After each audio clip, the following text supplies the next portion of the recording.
SNDP യോഗം general secretary Vellappally Natesan അതിരുവിട്ട് വിദ്വേഷ പ്രചാരണം നടത്തുമ്പോൾ CPM നേതൃത്വം മൗനം പാലിക്കുന്നതിൽ LDF-ലെ ഘടകകക്ഷികൾക്കുള്ളിൽ അതൃപ്തി. എന്നാൽ നിയമസഭാ തെരഞ്ഞെടുപ്പ് വരാനിരിക്കെ എതിർസ്വരമുയർത്തി മുന്നണിയിൽ അലോസരമുണ്ടാക്കേണ്ടെന്നാണ് വിവിധ ഘടകകക്ഷികളുടെ അഭിപ്രായം. വെള്ളാപ്പള്ളിക്കെതിരെ DYFI കൂടി രംഗത്ത് വന്നതോടെ വർഗ ബഹുജന സംഘടനകൾക്കിടയിലും അതൃപ്തിയുണ്ടെന്ന് വ്യക്തമാവുകയാണ്. വെള്ളാപ്പള്ളിയുടെ വർഗീയ പരാമർശങ്ങൾ തുടങ്ങിയിട്ട് മാസങ്ങളേറെയായി. വെള്ളാപ്പള്ളിയുടെ പല നിലപാടുകളിലും യോജിച്ചില്ലെങ്കിലും ശക്തമായ ഭാഷയിൽ എതിർപ്പ് രേഖപ്പെടുത്തുന്നതിൽ നിന്ന് CPM പിന്നോട്ട് വലിഞ്ഞിരുന്നു.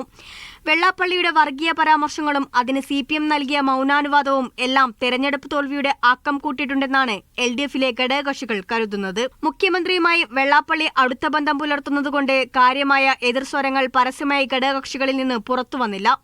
വെള്ളാപ്പള്ളിയോടുള്ള CPM-ന്റെ അയഞ്ഞ സമീപനം മാറ്റണമെന്ന ആവശ്യം CPIക്ക് പിന്നാലെ മറ്റ് ഘടകകക്ഷികൾക്കുള്ളിലുമുണ്ട്. എതിർപ്പുണ്ടെങ്കിലും പരസ്യമായി അത് പറയുന്നതിനുള്ള ആശങ്കയാണ് പല പാർട്ടിയെയും പിന്നോട്ട് വലിക്കുന്നതിന് കാരണം. നിയമസഭാ തെരഞ്ഞെടുപ്പാണ് ഇനി വരാനിരിക്കുന്നത്. പരസ്യമായി ഘടകകക്ഷികൾ എതിർപ്പ് രേഖപ്പെടുത്താൻ തീരുമാനിച്ചാലും വാക്കുകളിൽ മിതത്വമുണ്ടാകും. വെള്ളാപ്പള്ളിയുടെ വർഗീയ പരാമർശങ്ങളോട് കടുത്ത നിലപാട് CPM സ്വീകരിക്കണമെന്ന അഭിപ്രായമാണ് ഘടകകക്ഷികൾക്ക്. DYFI വെള്ളാപ്പള്ളി നടേശനെതിരെ ഇന്നലെ രംഗത്ത് വന്നിരുന്നു. CPM-ന്റെ വർഗ ബഹുജന സംഘടനകൾക്കിടയിലും നേതൃത്വത്തിന്റെ വെള്ളാപ്പള്ളി സ്നേഹം ചർച്ചയായിട്ടുണ്ട്. പല കോണുകളിൽ നിന്ന് സമ്മർദ്ദമുയരുന്ന സാഹചര്യത്തിൽ വെള്ളാപ്പള്ളിക്കെതിരെ കടുത്ത നിലപാട് സ്വീകരിക്കാൻ നേതൃത്വം തയ്യാറാകുമോ എന്ന് വരും ദിവസങ്ങളിൽ അറിയാം. മീഡിയ 1 തിരുവനന്തപുരം.